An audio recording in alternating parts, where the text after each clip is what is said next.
Okay, hello YouTubers and fellow knife dorks.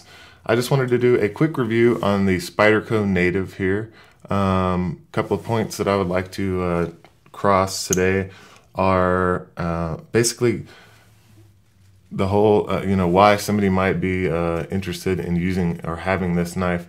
For me, I do use knives every day. I normally am out camping, or 5 months out of the year. I spend a lot of time in the outdoors and camping. I am more or less a minimalist type person, in that I don't like to have a lot of things, and camping out doesn't really allow for that.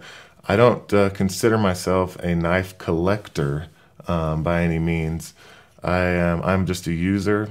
I have owned a lot of knives, and I still do kind of own a lot of knives, but I don't just have them to have them. They just kind of pass through my hands. I might have a really nice $800 knife on one point. I'll use it a little bit and then let it go. Some knives I do keep around because they're just fantastic, knives to have. I definitely always try to have more than one in case I should break one or something along those lines.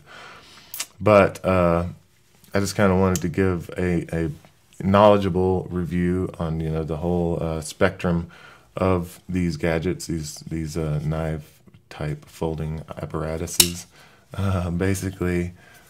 So if you're looking at this video, I guess you're interested in knives, or maybe you just need one, and don't have one, so I'm going to kind of cover that whole thing.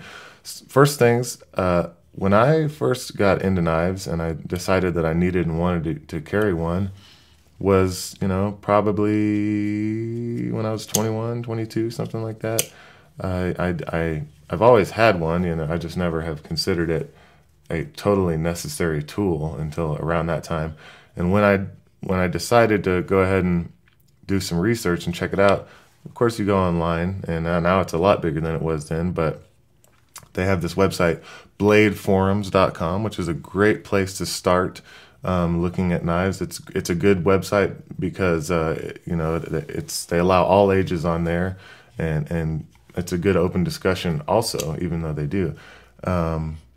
Basically, if you go on Blade Forums and you start looking at knives, you're going to find a lot of information, and people are just going to push you up and up and up and up and up and up to the highest level of quality and things like that. So I immediately, right off the bat, I felt obligated to look into and buy a Chris Reeve Knives Sebenza, which I still do think is the best knife money can buy. It's also one of the more expensive ones. Right now, a plain regular Sebenza is $485, so that's pretty expensive. This one has a couple of extra features on it that make it even more expensive, but very expensive. Yes, it is the best knife money can buy, but all things considered, that is. But it's very expensive, okay? Fit, finish, quality, materials, all that stuff is perfect, but it's very expensive. For me, part of the graduating process of getting to this plastic-handled knife, the Spyderco Native, I guess I just kind of had to, because of the way my head works, graduate in this very subtle way. But I went to this SNG, okay? This is a Strider knife, and it's a half plastic, half titanium knife, okay? And this plastic here is G10, and it's like a woven graphite epoxied, really cool material. So it kind of was like made me accept plastic as a handle in an industrial grade type knife or whatever. Okay, then I kind of went to another Spyderco that has basically the same thing, G10 on both sides. Okay. This one does not lock, though. It's just kind of a pen knife. A cool knife, though. Really nice knife. Here. But I don't feel like all that graduation was necessary. I didn't have to go down the way I did. The Native here, what really turned me off and turned me away from it, I would say, is two things. Okay, the plastic handle. I never really liked that at all. See if I can get a decent light on there. I never really liked this plastic handle. I always thought it was cheap and kind of cutting corners. But and then I don't like the rivet on the pivot there. That's kind of pinned together and squeezed, But But it is perfectly executed, though, is the deal. But I've actually, you know, thought about giving this knife as a gift before, because I do like giving knives away as a gift. But it's kind of mall ninja looking. I think it's an ugly knife, you know, all things considered. I don't like the big swedge on there. I don't, you know, I mean, I feel like it's unnecessary, you know, so I don't really like that.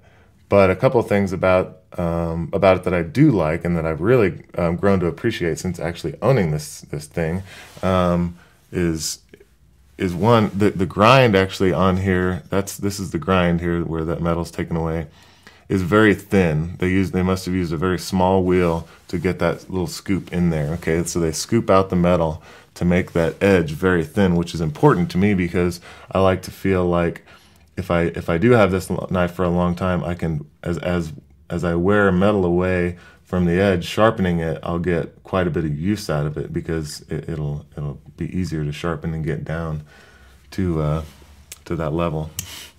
So that's good. I like a thin grind. I think it's important.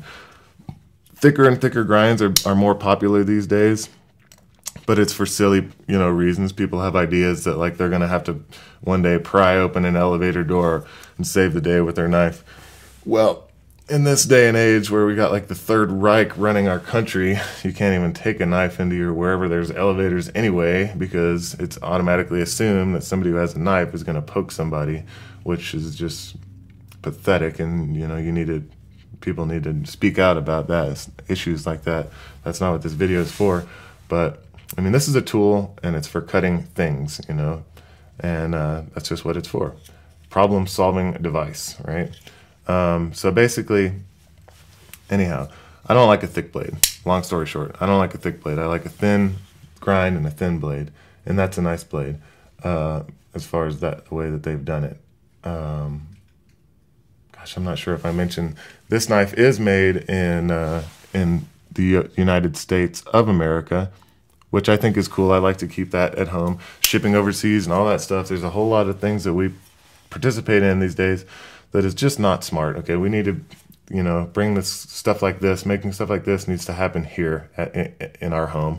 I wish it even happened in my town, but it doesn't, okay? But keeping it in the United States is a good idea. Stuff like this. I mean, we even, we ship nails from China, okay? I mean, that's just like ridiculous, you know? We need to, you know, support and make things like this in our country, all right? So that's important. And this is a pretty inexpensive way to accomplish that, okay? So, talk about a couple of other things I did not like. You know, like I said, this plastic handle, this fiberglass reinforced nylon handle really turned me away for a long time. A couple of things I do like about it are, one, you can see it's one piece, okay? It's not like two handle halves that are screwed together or anything like that. It's one solid piece that makes up this handle, which is cool. It has this big, see that big screw holding the clip on? That screw goes all the way through where you can put the clip on both sides. But even more importantly, it reinforces the entire handle quite a bit. And its main function actually is holding that spring in the handle there, so it doesn't rely on that on the fiberglass reinforced nylon handle to take all that pressure and force of the spring. Okay, and this is the spring right here to close it. So pretty cool design, really cool design. $50, you know, is an amazing price for this knife. And I think, you know, if you do need a tool, a pocket carry knife like this, this is a very good option to consider. You know, if I was somebody just getting in the market for a knife, needing a knife, something like that, I probably would shy away from something more expensive and give this a shot. I mean, it's just all you really need as far as a cutting device goes, a cutting tool goes. So that's just kind of my short review. I just kind of wanted to talk about different people who might be interested in this product, and I wholeheartedly recommend the Spyderco Native. And I think you should go buy one if you're in the need of a knife. Go buy a Native. All right.